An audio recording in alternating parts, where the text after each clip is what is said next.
A calendar changes its date every day, but sometimes one date changes the calendar forever. This is the story of a boy named Rohit, who came from a very poor family. When he was just 6 years old, his mother passed away. From that day on, only his father was there to raise him. His father worked very hard in a steel factory, earning just enough to survive. Even in those tough times, he made sure Rohit went to school.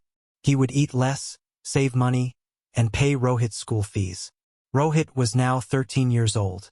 At such a young age, he had already learned to take care of the house. Every day, he woke up at 4:12 a.m., cooked food for himself and his father, and then went to school while his father went to the factory. Their life was tough, but they never complained. One evening, when his father came home, he saw smoke all over their little hut. The wood Rohit was using to cook food was wet and not catching fire properly. The room was full of smoke, and Rohit was coughing badly. His father rushed to him and took him outside. "Look at you. Your eyes are red. You're coughing so badly. Why did you start cooking? I could have done it today," he said. But Rohit smiled and replied, "No, father. You work all day and come home tired. I don't want you to work and cook too. I come home early from school, so I'll cook from now on." His father was touched. He smiled and said, "Then tonight we won't eat at home. I got my salary today. Let's go eat outside."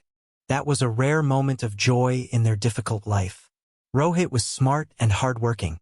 Even after doing all the housework, he always came first in his class. His father had a dream to see Rohit become a doctor, and Rohit was determined to make that dream come true. But then, life took a painful turn. One day, while working in the factory, a heavy piece of iron fell on his father's hands. The injury was so bad that doctors had to cut off both his hands. After 5 months, his father came home from the hospital, broken and hopeless. "I had so many dreams. First, I lost your mother and now my hands. I just wanted to see you become a doctor. But now it feels like that dream will never come true," he said. Rohit sat beside him, held his hand gently, and said softly, "Don't worry, father. Your dream is still alive. I promise I will become a doctor, no matter how hard it gets." From that day on, Rohit started doing everything on his own. He studied in the morning, went to school, and after school, he went from house to house selling soap for a company. The small amount of money he earned helped him pay his school fees and buy food. On Saturdays and Sundays, he sold soap all day. But one week, nothing was selling. He was tired, hungry, and heartbroken. It was the last day to submit his college admission form, but he had no money. By evening, he had not sold a single soap. Tired and hopeless, he reached one last house. This time he thought, "If they don't buy the soap, I will at least ask for food." A kind woman opened the door. Seeing Rohit's tired face, she said, "You look very hungry. First, eat these biscuits and drink some water." After eating, she asked, "Don't you go to school?" "Yes, ma'am," he replied. "I passed 12th grade, but today I didn't sell even one soap. I don't think I can pay my admission fees now." The woman felt sorry for him. "How much do you need?" she asked. 500 rupees, he replied softly. She went inside, came back with the money, and gave it to him. "Here, take this. Go fill your form," she said. Rohit couldn't believe it. He touched her feet, thanked her with teary eyes, and ran to fill the form. Years passed. With hard work and dedication, Rohit became a famous doctor in the city. He even opened his own nursing home. His father's happiness knew no limits. One day, a very serious case came to the hospital. The patient was an old woman. She had no family and was in the last stage of tuberculosis. One of her lungs was completely damaged.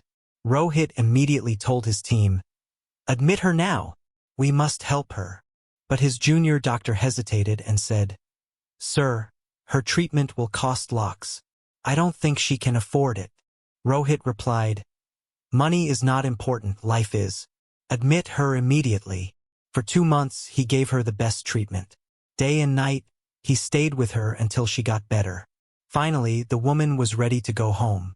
A nurse came and handed her an envelope. "This is your bill, ma'am," she said. The woman looked scared. "I'm better now, but how will I pay this?" she whispered. She slowly opened the envelope, but there was no bill inside. Instead, there was a note that said, "Don't worry. Your treatment bill was paid long ago with the 500 rupees you once gave to a boy who was selling soap. That boy is now a doctor, and he is the one who saved your life. He can never repay your kindness, but this treatment is a small gift from him." Tears filled the woman's eyes. Just then, Rohit walked into the room, looked at her with a warm smile and said, "Yes, ma'am, I am that same boy. That day, you didn't just give me money, you gave me a future. You helped me become a doctor, and today I got the chance to return your kindness." The woman wept silently, not out of sadness, but because of the miracle of kindness she had once shown. No matter how hard life gets, love, sacrifice, and kindness can create miracles. A father's dedication, a boy's determination, and a stranger's simple act of generosity changed a life forever. When we help someone without expecting anything in return, we might just be shaping a future we never imagined. So never underestimate the power of small acts of kindness. They have the potential to change the world.